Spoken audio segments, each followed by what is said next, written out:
Guddida ka hortagga Covid-19 ee gobolka Sool oo muddooyinkii u dambeeyay ku hawlanaa sida ay bulshada gobolka Sool uga wacyigelin lahaayeen caabuqa dunida faraha ba'an ku haya ee coronavirus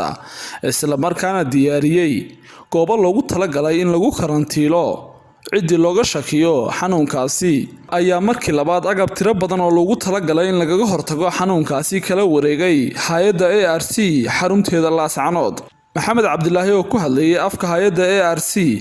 ayaa deeqdan ku wareejiyay guddida Covid-19 ee gobolka Sool wasaaradda horumarinta caafimaadka gobolka Sool iyo guddida ka hortagga iyo la tacaalidda Covid-19 ee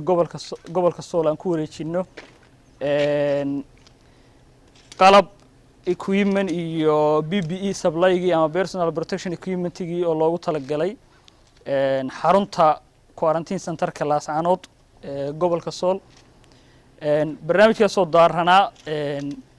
baahida ay u qabtay xaruntu kadib markaan ka helnay wasaaradda iyo guddida madaxa qorsheynta wasaaradda caafimaadka Xuseen Jaamac Saalax gudoomiye ku-xigeenka wasaaradda waxbarashada ee gobolka Sool Daahir Maxamed iyo suduwaha wasaaradda caafimaadka ahna gudoomiyaha guddida Covid-19 ee gobolka Sool ayaa si wada jir ugu mahadnaqay hay'adda ARC labaadna waxaan u mahadcelinaynaa hay'adda ARC oo run ahaantii markii labaad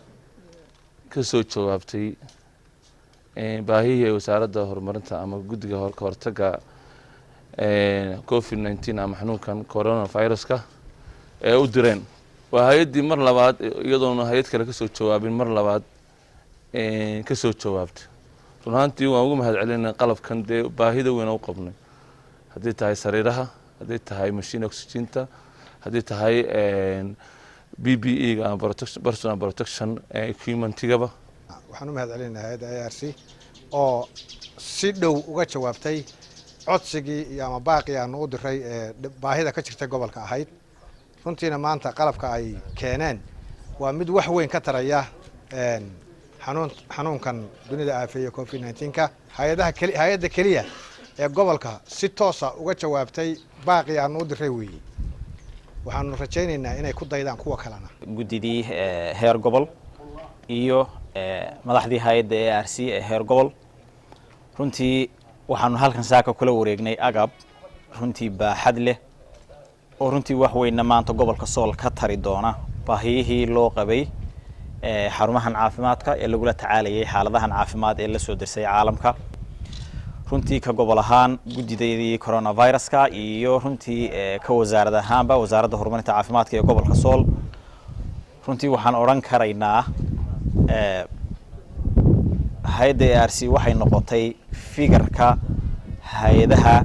degan gobolka mar labaad iyo mar saddexaad waxaan leenahay way mahadsantahay hay'addu liibaan qaran warbaahinta qaranka Soomaaliland Laascanood